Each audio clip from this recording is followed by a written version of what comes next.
many people who had known me up to that stage would be totally surprised to see me with all of this hair. And I have to explain before I begin here that I am now participating in a project designed to identify the DNA, strands of DNA found in my hair, including the beard, which I am told is different in its composition than the hair on the head. Hair, I've discovered, is basically the scientific equivalent of what religion calls the soul. Hair contains DNA, and the DNA connections to the brain and to the spine are obvious to the scientists who research this. Of course, in the Bible, there's the story of Samson and Delilah, and the fact that when she supposedly cut off his hair, he lost his physical strength.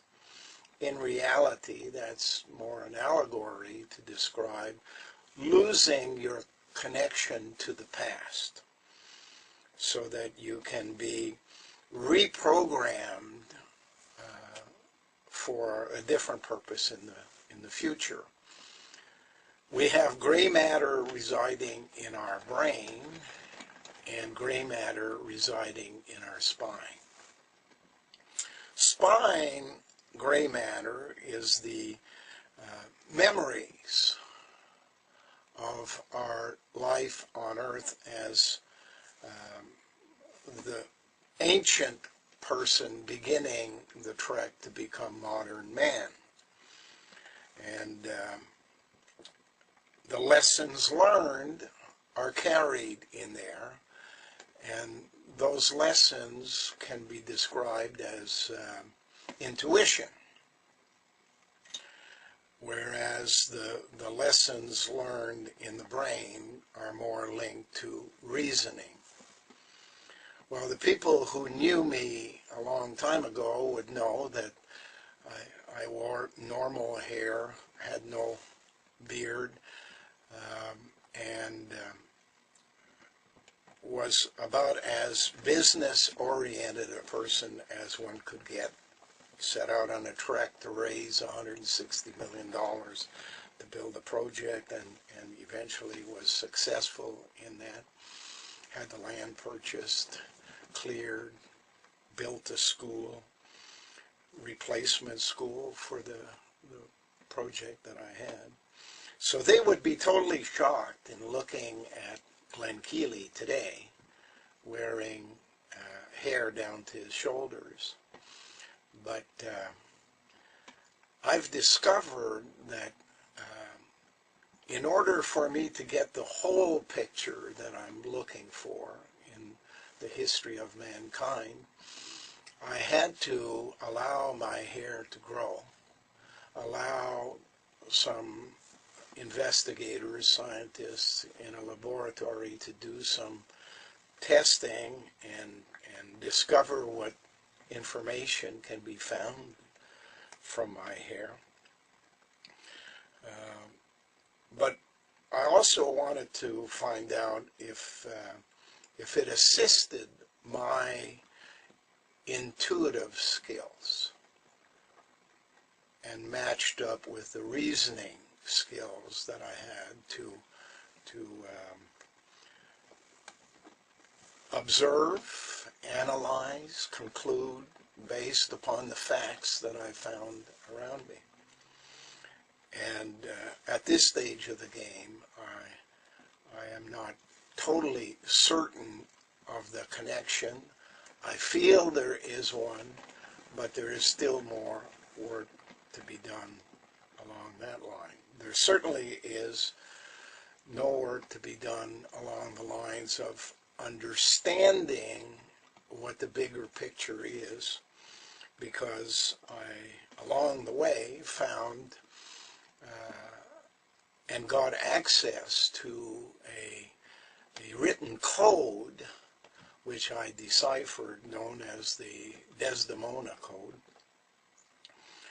which outlines in pictograph form, using the letters of the English Latin alphabet,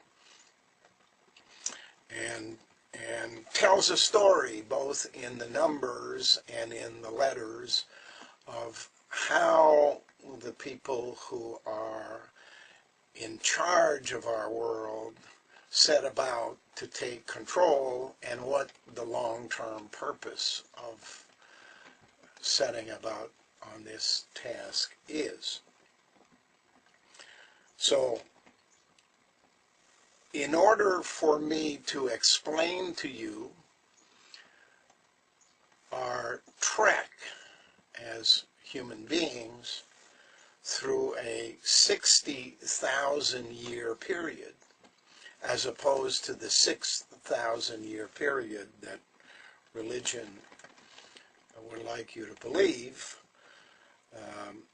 I'm going to have to try to break this down into a few component parts, and I'm going to be skimming over the top of many pieces of information that I have deciphered using this code over the period of the last 10 years or so, 1998 to 2008. And I hope you'll forgive me for not going into detail, because if you want detail, then you'll have to come here to the farm and we can begin by a workshop, as we did with Barbara and Frank, and move from there in a step-by-step, because this whole process is so vast that it has to be absorbed through osmosis over a period of time to really grasp the significance of it all. But I'm going to try and give it to you in a format that will allow you to